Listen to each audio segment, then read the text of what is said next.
ಅಕಾಲಿಕ ಮಳೆ ರೈತರಿಂದ ತಹಶೀಲ್ದಾರರಿಗೆ ಮನವಿ. ಅಕಾಲಿಕ ಮಳೆಯಿಂದ ಸತತವಾಗಿ ರೈತರ ಜೀವನ ಸಂಕಷ್ಟಕ್ಕೆ ಒಳಗಾಗುತ್ತಿದ್ದು, ಗೊಂಜಾಳದ ಬೆಳೆ ಅರ್ಧಂಬರ್ಧ ಕಟಾವಿಗೆ ಬಂದು ಮಾರಾಟ ಸಮಯದಲ್ಲಿ ರೈತರಿಗೆ ನಿಗದಿತ ಬೆಲೆ ಸಿಗದ ಪರಿಸ್ಥಿತಿ ಉಂಟಾಗಿದೆ ಎಂದು ಕರ್ನಾಟಕ ರಾಜ್ಯ ರೈತ ಸಂಘ ಕಲಘಟಗಿ ಘಟಕದ ಸದಸ್ಯರು ತಹಶೀಲ್ದಾರರಿಗೆ ಮನವಿ ಸಲ್ಲಿಸಿದರು. ಧಾರವಾಡ ಜಿಲ್ಲಾಧ್ಯಕ್ಷ ಮಂಜುನಾಥ ಮಳಗಿ ತಿಳಿಸಿದ್ದಾರೆ. ಹಿಂದಿನ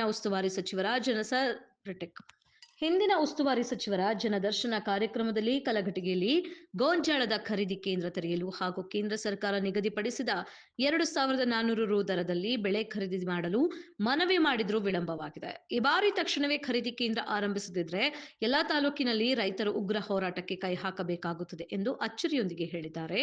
ಈ ಸಂದರ್ಭದಲ್ಲಿ ರೈತ ಮುಖಂಡರಾದ ಮಂಗಳಪ್ಪ ಲಮಾಣಿ, ತಾಲೂಕು ಅಧ್ಯಕ್ಷೆ ಜ್ಯೋತಿಬಾ ಹುಲಕಪ್ಪ, ಬಮ್ಮಿಗಟ್ಟಿ ಗ್ರಾಮ ಘಟಕದ ಅಧ್ಯಕ್ಷ ಆನಂದ ಹಾವೇರಿ, ಗುರುಸಿದ್ದಯ್ಯ ಪಾಟೀಲ್, ಪ್ರಕಾಶ ಖಜೂರಿ, ಈರಯ್ಯ ನೆಲ್ಲೂರಮಠ, ಚನ್ನಬಸಪ್ಪ ಹೊನ್ನಳ್ಳಿ, ಮಂಜಪ್ಪ ಬಮ್ಮಿಗಟ್ಟಿ, ಪರ್ವತಪ್ಪ ನಿಕ್ಕಂನವರ್, ಬಸಪ್ಪ ಬೆಟ್ಟದೂರು, ತಿಪ್ಪನಗೌಡ ಬೂದನಗೌಡರು ಸೇರಿದಂತೆ ಹಲವರು ಉಪಸ್ಥಿತರಿದ್ದರು.